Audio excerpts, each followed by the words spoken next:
दोस्तों, क्या आप जानते हैं कि आज जो हम अंग्रेजी भाषा पढ़ते और लिखते हैं, इसकी नींव आज से लगभग 600 साल पहले रखी गई थी। उस समय ना तो कोई सोशल मीडिया थी और ना ही प्रिंटिंग प्रेस। उस समय इंग्लिश लैंग्वेज को एक वल्गर लैंग्वेज माना जाता था। इसे गंवारों की भाषा कही जाती थी। फिर एक ऐसा शख्स आया जिसने इस गंवारों की भाषा को बदलकर एक साहित्यिक जुबान बना दी, जिसके बाद इंग्लिश एक वल्गर लैंग्वेज ना होकर एक प्रेस्टिजियस लैंग्वेज बन गई। ये लैंग्वेज सभी के द्वारा बोली जाने लगी और इसे भी एक रिस्पेक्टेड प्लेस मिला।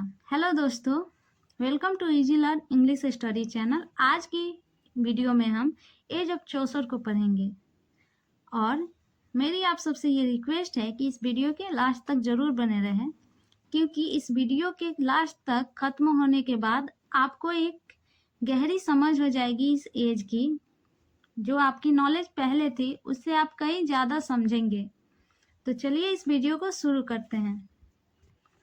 किसी भी एज को समझने के लिए उस एज की हिस्ट्री को समझना बहुत ज़रूरी है लिटरेचर में। जब तक आप हिस्ट्री को नहीं समझेंगे, आप उस एज को पूरी तरह से समझ नहीं सकते हैं, क्योंकि लिटरेचर कहीं ना कहीं हिस्ट्री और सोसाइटी से काफ़ी इन्फ्लुएंस होकर लिखा जाता है और उसका प्रभाव हमें लिटरेरी वर्क में भी देखने को मिलता है।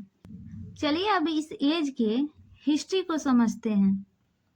इस एज की शुरुआत तब होती है जब एडवर्ड सेकेंड अपने गद्दी को छोड़कर अपने बेटे एडवर्ड थर्ड को इंग्लैंड का किंग बनाते हैं। एडवर्ड थर्ड 1327 में इंग्लैंड के किंग के रूप में गद्दी पर बैठा, जिसके बाद उसने 100 ईयर्स वॉर को शुरू किया। एडवर्ड थर्ड ने फ्रांस की गद्दी पर भी अपना अधिकार ठोका, जिसके बाद इंग्लैंड और फ्रांस के बीच एक लंबा युद्ध चलता रहा। ये युद्ध 100 ईयर्स वॉर के नाम से जाना जाता है, जो 1337 से 153 तक चला। अब जानते हैं हम ब्लैक प्रिंस के बारे में। ब्लैक प्रिंस एडवर्ड थर्ड का बेटा था और इंग्लैंड के थ्रोन का वारिस था, जिसका नाम एडवर्ड ऑफ वुडस्टॉक था। लेकिन लोग इसे ब्लैक प्रिंस कहते थे क्योंकि ये एक ब्लैक कलर का शील्ड पहना करता था, जो वार के समय पहनते हैं लोग अपनी रक्षा करने के लिए। यह उस टाइम का सबसे ग्रेट मिलिट्री कमांडर था और इसने कई सारे युद्ध लड़े और जीते भी, लेकिन बीच में ही इसकी मृत्यु हो जाती है, जिसके बाद ये राजा नहीं बन पाता है। आखिरकार इस युद्ध का परिणाम निकलता है 1453 में, जब फ्रांस इस युद्ध को जीत जाता है और वह बहुत सारे कॉन्टिनेंटल टेरिटरी जो उसके थे इंग्लैंड के, उस पर अपना दावा ठोकता है। दोस्तों, एज ऑफ चौसर सिर्फ युद्ध का ही समय नहीं था, बल्कि ये सामाजिक, आर्थिक और राजनीतिक तीनों रूप से काफी उथल पुथल वाला समय भी रहा है। इस एज में एक भयंकर महामारी आई जिसे ब्लैक डेथ कहा जाता है, जो 1348 से 1350 तक के बीच में हुआ था। दोस्तों, ब्लैक डेथ का कारण बुबोनिक प्लेग थी।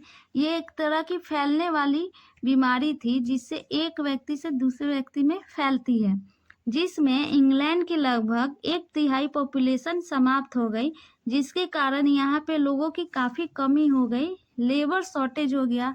यहाँ पे जो किसान थे या मजदूर वर्ग थे, उनकी भारी संख्या में कमी हो गई, जिससे उनके ऊपर काम का दबाव काफ़ी बढ़ा। दोस्तों, जब इस एज में भारी महामारी फैली और लोगों के ऊपर मुसीबत टूटी हुई थी, तभी चर्च के जो फादर थे, जो पादरी थे, वो भी काफ़ी भ्रष्ट हो चुके थे। इस एज के जो अमीर लोग थे वो काफ़ी भ्रष्ट थे और गरीबों पे जुल्म करते थे। तब इसके विरोध में जॉन वाइक्लिफ के द्वारा एक मूवमेंट लॉन्च किया गया, द लोलार्डी मूवमेंट, जिसमें इन्होंने चर्च के जो पादरी थे उनके खिलाफ इन्होंने आवाज उठाई और इन लोगों ने डिमांड की रिटर्न टू ट्रू क्रिश्चियनिटी, जो वास्तविक क्रिश्चियनिटी है, जो धर्म है, उसकी तरफ लौटने के लिए, और जो ये ढोंग रचा जा रहा था और जो लोगों को लूटा जा रहा था उसे बंद करने के लिए। जॉन वाइक्लिफ ने बाइबल को इंग्लिश में ट्रांसलेट किया ताकि लोग इसे खुद से पढ़कर और धर्म को खुद से समझ सके, ताकि वो जो चर्च के पादरी है वो इन्हें बेवकूफ ना बना सके।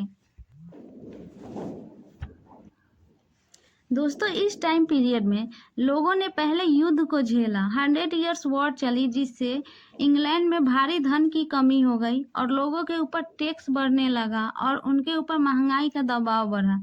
ब्लैक डेथ ने लोगों की कमर तोड़ दी थी। साथ ही लोगों के ऊपर टैक्स काफी बढ़ गया था और वे महंगाई से तंग आ गए। उनके मन में जो सरकार थी, उनकी जो किंग थी, उसके खिलाफ काफी गुस्सा भरा हुआ था और ये गुस्सा फूटा पीजेंट रिवोल्ट के रूप में 1381 में, जब सभी किसान विद्रोह कर देते हैं। John Wycliffe was the intellectual backbone of this revolt. He criticized wealthy elites and the church, inspiring the poor people to rebel.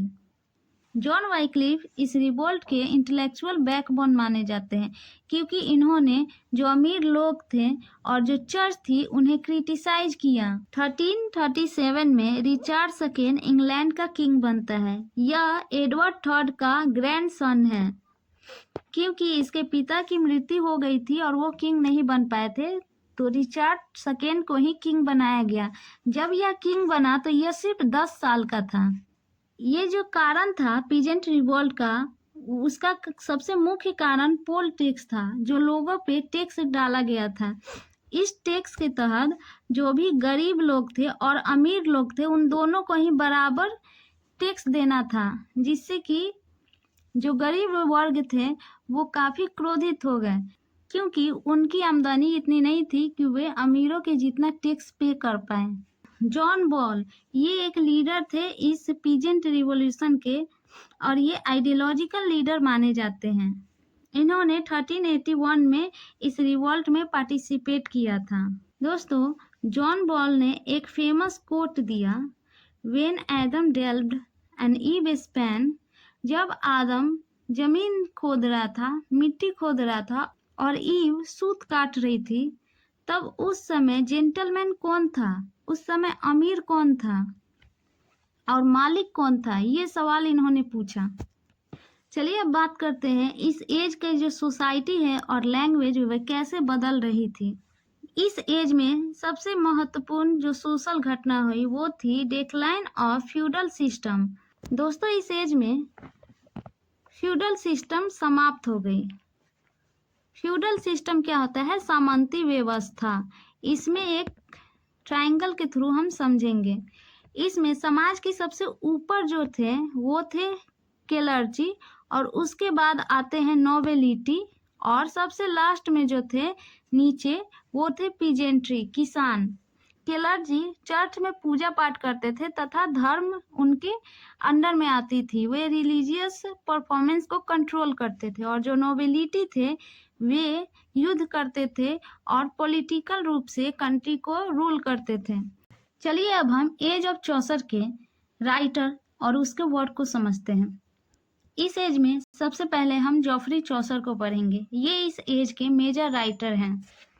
Geoffrey चौसर एक इंग्लिश पोएट, राइटर और सिविल सर्वेंट थे। ये ब्रिटेन के पार्लियामेंट और कोर्ट के लिए भी काम करते थे। इन्हें फादर ऑफ इंग्लिश लिटरेचर और फादर ऑफ इंग्लिश पोएट्री भी कहा जाता है। इनके लिटरेरी वर्क को 3 भागों में डिवाइड किया गया है, जिसमें से पहला जो भाग है उसे हम फ्रेंच पीरियड कहते हैं। इसमें वे फ्रेंच लैंग्वेज और फ्रेंच राइटर से काफ़ी इंस्पायर थे और उनका इन्फ्लुएंस चौसर पे काफ़ी था। उन्होंने इस एज में ज़्यादातर जो इनके वर्क है वो या तो फ्रेंच लैंग्वेज से ही लिया है या उसे ट्रांसलेट किया है। रोमांट ऑफ द रोज ये चौसर का सबसे अर्लीस्ट वर्क में से एक है, जो एक एलिगोरिकल पोएम है जिसे चौसर ने ट्रांसलेट किया है। Famous French work Roman de la Rose, जिसके writer Guillaume de Lorris and Jean de Meun हैं। Death of Blanche the Duchess, जिसे हम द बुक ऑफ डचेस के नाम से भी जानते हैं। ये एक ड्रीम विजन इलेजी है। इलेजी क्या होता है? जब किसी व्यक्ति की मृत्यु हो जाती है तो उसके शोक को प्रकट करने के लिए जो वर्क लिखा जाता है वो इलेजी होता है। द बुक ऑफ डचेस लिखा गया था जॉन ऑफ गॉन्ट के वाइफ के लिए। जो इनकी दूसरी बीबी थी ब्लांच। इसकी डेथ के लिए चौसर ने ये वर्क लिखा था। जॉन ऑफ गॉड चौसर के पेट्रॉन थे। दूसरे वर्क की बात करें हम तो वो है एबीसी। एबीसी एक प्रेयर है, ये एक रिलीजियस वर्क है। ये प्रेयर वर्जिन मैरी के लिए लिखा गया है, उन्हें डेडिकेटेड है। ABC poem famous French poem La Priere de Nostre Dame से ट्रांसलेट किया गया है। चौसर के जो सेकेंड पीरियड है उसे हम इटालियन पीरियड कहते हैं। इसमें वे इटालियन राइटर और उनके वर्क से काफ़ी इन्फ्लुएंस थे। इस एज में भी उन्होंने बहुत सारे वर्क को या तो ट्रांसलेट किया है या फिर इटालियन वर्क से इंस्पायर होकर लिखा है। ट्रूलियस एंड क्रिसाइडे चौसर का काफ़ी फेमस वर्क है। यह एक इपिक पोएम है जो ट्रेजिक रोमांस को बताता है। इसका जो सोर्स है, ये जो वर्क लिखा है चौसर ने, वो अल फ्रिस्ट्रेटो से लिया गया है, जो एक इटालियन वर्क है जिसके राइटर बोकासियो है। ये काफी फेमस इटालियन राइटर थे। अब बात करते हैं चौसर के थर्ड पीरियड की, जिसे हम इंग्लिश पीरियड भी कहते हैं। इस एज में चौसर ने इंग्लिश में खुद से वर्क लिखा है। इनका सबसे फेमस वर्क और मास्टरपीस कहा जाए द कैंटेम्बरी टेल्स इसी एज में उन्होंने लिखा था। ये पोएम चौसर का वाइडली सेलिब्रेटेड वर्क में से एक है, जो एक कहानियों का संग्रह है, कलेक्शन ऑफ स्टोरीज है, जिसमें 24 स्टोरी लिखी गई है। ये पूरी तरह से समाप्त नहीं हो पाया, ये एक अनफिनिश्ड वर्क है जिसे चौसर कंप्लीट नहीं कर पाए। इस पोएम का जो प्लान था उसे चौसर ने इस तरह बनाया था। चौसर ने 30 पिलग्रिम्स, एक ग्रुप ऑफ पिलग्रिम्स को लिया था जो टैबट इन सराइन से थॉमस ए बैकेट के जो मजार है, उसके तीर्थ स्थल है, वहाँ वे लोग जा रहे थे उसके दर्शन के लिए, जो कैंटरबरी में थी। तो ये जो 30 लोग थे ये टैबट इन से कैंटरबरी टेल्स तक सफ़र कर रहे थे थॉमस ए बैकेट के दर्शन के लिए। रास्ते आसानी से कट जाए और लोग बोर ना हो, इसके लिए सबने मिलकर एक प्लान बनाया कि हर एक जो पिलग्रिम होगा, जो तीर्थ यात्री होगा, उन्हें 4 कहानियां कहनी पड़ेगी, 2 जाने के समय और 2 लौटने के समय। जो टोटल स्टोरी चौसर ने प्लान की थी वो 120 थी, जिसमें से उन्होंने 24 को ही कंप्लीट किया है। कैंटरबरी टेल्स इतनी बड़ी इनकी वर्क है जिसमें इन्होंने उस समय के जो कंटेम्प्ररी सोसाइटी थी, इंग्लिश सोसाइटी, उसे क्रिटिसाइज किया है तथा हायर सोसाइटी से लेकर एक लोअर ड्रंकर तक के स्टोरी को इन्होंने दिखाया है। विलियम लैंगलैंड ये मेजर राइटर थे 14th सेंचुरी के और ये कंटेम्प्ररी थे चौसर के। इनका जो फेमस वर्क है ये पियर्स प्लोमैन है, जो मैसिव विजनरी और एलिगोरिकल पोएम है। लैंगलैंड हमेशा लोगों के अधिकार के लिए लिखा करते थे और वे उस समय की जो किंग थी और जो सोसाइटी थी उसे भी क्रिटिसाइज करते थे। जो नेक्स्ट राइटर है हमारे वो है जॉन वाइक्लिफ। ये एक थियोलॉजियन थे, फिलोसफर और रिलीजियस रिफॉर्मर। इन्होंने गॉस्पेल का ट्रांसलेशन और बाइबल का ट्रांसलेशन इंग्लिश लैंग्वेज में किया, जिससे कि वहाँ की जो आम जनता थी, जो लोकल थे, वे भी बाइबल को पढ़कर खुद से समझने में सक्षम हो पाए। वे लोग भी उसे पढ़कर समझने लगे और ये एक बड़ा रीजन था कि इंग्लिश एक रिस्पेक्टेड लैंग्वेज के रूप में यूज किया जाने लगा। क्यों? जो नेक्स्ट राइटर है वो है जॉन मैंडविल। ये एक ट्रैवलर थे। The voyage and travel of sir John Mandeville में लिखा है, अपने एक्सपीरियंस को शेयर किया है। दूसरे जो राइटर है वो है जॉन गावर। ये चौसर के क्लोज फ्रेंड थे। इनका जो फेमस वर्क है वो है कन्फेसियो एमेंटिस। तो फ्रेंड्स, यहाँ पे हमारा एज ऑफ चौसर कंप्लीट होता है, जिसमें हमने इसके बैकग्राउंड को समझा, हिस्ट्री को समझा, सोसाइटी और लैंग्वेज को समझा तथा मेजर हिस्टोरिकल इवेंट्स को देखा और हमने इस एज के प्रोमिनेंट राइटर और उनके इम्पॉर्टेंट वर्क को भी समझा।